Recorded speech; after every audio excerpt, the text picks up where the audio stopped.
ছোটবেলায় যে জিনিসটা খেতে চুরি করে রাহুল দা বেলায় বেশি খেয়েছে, সেই জিনিসটা নিয়ে এসছে। ভালো করে কাটো। তো আজকে কিন্তু গাইস আমাদের বাড়িতে ঝালও রান্না হবে প্লাস মাংস করা হবে। নিয়ে এসে 3টে ওষুধ দিয়েছে মাম্মামকে, একটা দুটো আর হচ্ছে এই একটা, এই 3টে। ফ্ল্যাশব্যাক। হাই গাইস, কেমন আছো তোমরা? আশা করছি তোমরা সবাই খুব ভালো আছো, আমিও খুব ভালো আছি। চলে আসলাম নতুন একটা ইন্টারেস্টিং ব্লগ ভিডিও নিয়ে। আজ হচ্ছে রবিবার, এখন বাজে ঠিক সকাল 9টা। তো সকালে উঠে আমি ঘুম থেকে উঠে কাজ বাজ করেছি, মোটামুটি বাসনটা মেজেছি আর হচ্ছে জামা কাপড়গুলো কাঁচা হয়ে গেছে। এবার এগুলোতে ছাদে মেলতে হবে। ছাদে কি রোদ দেখো গাইস, আজকে বীভৎস রোদ। তো চলো দেখতে থাকো ব্লগটা একদম স্কিপ না করে।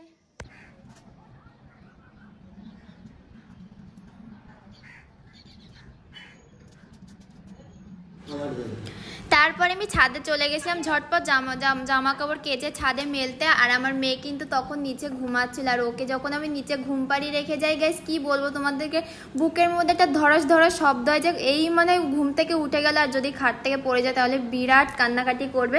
আর প্রীতম আমাকে নিচ থেকে ডাকছিল, 3তলা ছাদের ওপর থেকে যদি সাড়া দেয় গাইস অত একটা শোনা যায় না, আওয়াজটা আসতে যায়। যাই হোক প্রীতম হয়তো শুনতে পায়নি, তার জন্য বারবার আমাকে ডাকছিল, না পেয়ে আমি সাইডে গিয়ে সাড়া দিয়েছিলাম আসছে। আর ওই দিনকারে কিন্তু গাইস আমার শাশুড়ি আসার কথা ছিল, আর শাশুড়ি মুরগির মাংস নিয়ে এসেছিলো, তার জন্য একটু কাজের একটু চাপ ছিল যে ঘর মুছে জামা কাপড় কেচে সব কিছু রেডি করতে পারবো কিনা। তাছাড়া মায়ের সাথে কিন্তু আমিও কাজ করে দিয়েছিলাম, মাও অনেকটা আমাকে হেল্প করেছিল এসে। তাও একটা বাড়িতে গেস্ট আসলে একটা নিজের একটা অনেকটা বড় একটা দায়িত্ব থাকে, ঠিক সেরকমই বাড়ির বউ বলে কথা, নিজের হাতে তো সব কিছু গোছাতেই হবে আস্তে আস্তে। আজ না পারি 2 দিন পরে তো আমাকে সব কিছু ঝটপট করে শিখে নিতে হবে। হচ্ছে ওই দেখো ওই বাড়িতে একটা মহাদেব ঠাকুর, সকাল সকাল ছাদে আসলে দিনটা জাস্ট খুব সুন্দর একটা দিন কাটবে। আর এদিক থেকে প্রীতম বোধহয় আমাকে ডাকছে, দেখতে পাচ্ছি না, ডাকছিল একটু আগে। তো চলো করো, কাঁদো, ভালো করে কাঁদো, আরো জোরে কাঁদো, চোখে জল কই, ঠিক মতন জল নেই, ঠিক করে কাঁদো। গাইস আমার মেয়ে ঘুমাচ্ছিল আর হিসিও করছে, ঘুমাচ্ছিল। আমি ছাদে গেছিলাম জামা কাপড় মারতে, এসে দেখি ঘুম থেকে উঠে বসে কান্না করছে। এই যে কাঁদো, ঠিক করে কাঁদো। তো আজকে রবিবার স্পেশাল কিছু মাংস হবে না, এটা তো হতেই পারে না। আজকে মা এসছে বাড়িতে, এই যে মা এসছে আর পিছনে এই মা এসছে আজকে বাড়িতে। আর মা কিন্তু নিয়ে এসছে এই যে গোটা মুরগি নিয়ে এসেছিল, আর এই যে ছাল নিয়ে এসছে। অনেকেই ছাল খাও, লজ্জা পাওয়ার কিছুই নেই, তাই তো। এই যে ওই যে এখন থেকেই ঝোল পড়ে আছে। তো আজকে কিন্তু গাইস আমাদের বাড়িতে ছালও রান্না হবে প্লাস মাংস করা হবে। তো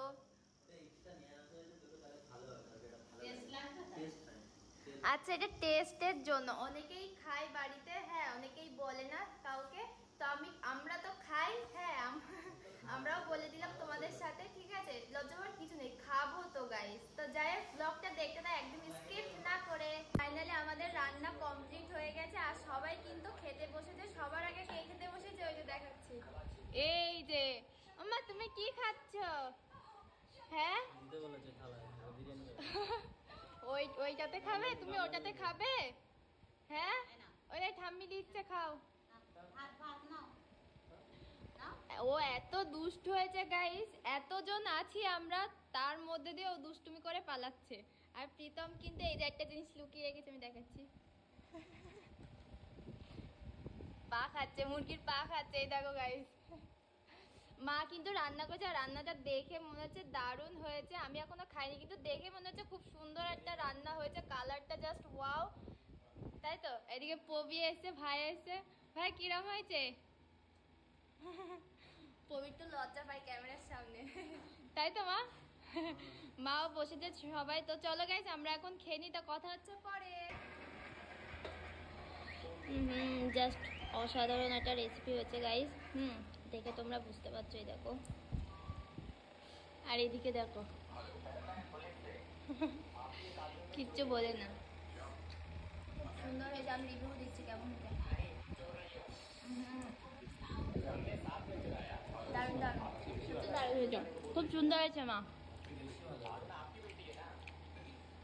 আর রোদ আঁকাচ্ছে দেখো, আমাকে দিলে না তো। সত্যি খুব সুন্দর হয়েছে।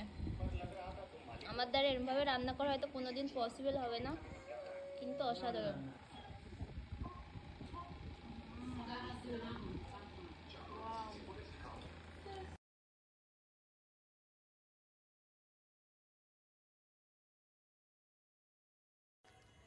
মামামের কি করে শরীর খারাপ হয়ে গেল গাইস বুঝতেই পারলাম। তারপর মামাম যে নার্সিং হোমে হলো সেখানেই কিন্তু চেক আপ করতে নিয়ে চলে গেলাম আমরা দুজনে মিলে। বললো যে ভাইরাস জ্বর এসছে, এই যে ওষুধ ফষুধ হাতে কিনে নিয়ে এসছি এই যে। আর ওই যে মানু আর মানুর পাপা, ওই যে মানু নেতিয়ে গেছে, কি খারাপ লাগছে। দেখে না ভালো লাগে না তো যাই হোক ডাক্তার দেখিয়েছে, হঠাৎ করে কেন হলো এটা ডাক্তারে তো বলছে ভাইরাস জ্বর। কালকে মনে হতে পারে আশা করি। বাড়ি থেকে সবকিছু আরো ডিটেলসে তোমাদের সাথে বলছি গাইস। তো চলো দেখতে থাকো ব্লগটা। ডাক্তার দেখিয়ে বাড়িতে চলে এসেছি গাইস। এই যে হঠাৎ করেই জানি না গাইস কি করে মেয়ের জ্বর আসলো, আর ডক্টর বললেন যে ভাইরাস জ্বর, এখনকার বাচ্চার মোটামুটি ঠান্ডা গরম লেগে যাচ্ছে সেই জন্য জ্বর এসছে।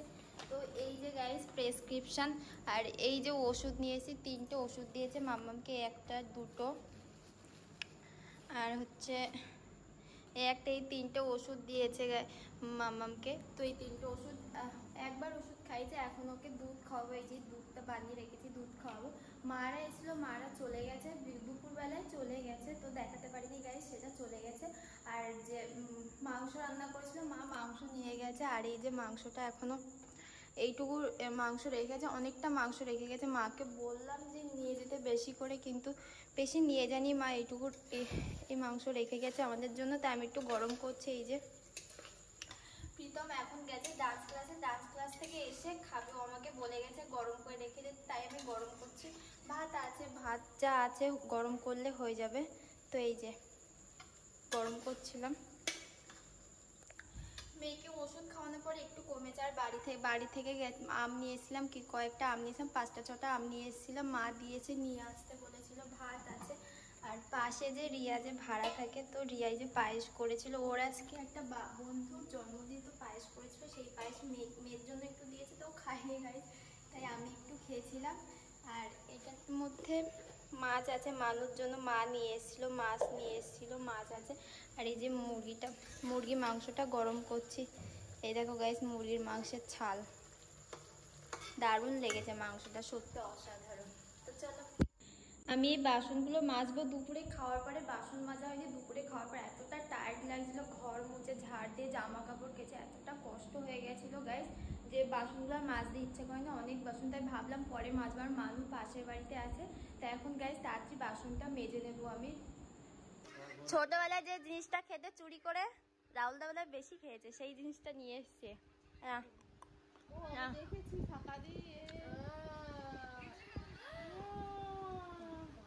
রিয়াকশন দাও, কোনোদিন খাইনি মনে হচ্ছে।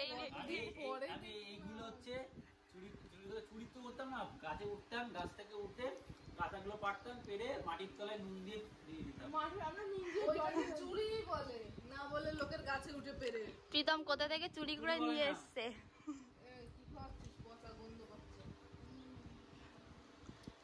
বলেন মিষ্টি, আমার একটা কথা মনে পড়ে গেছে, আমার একটা কথা।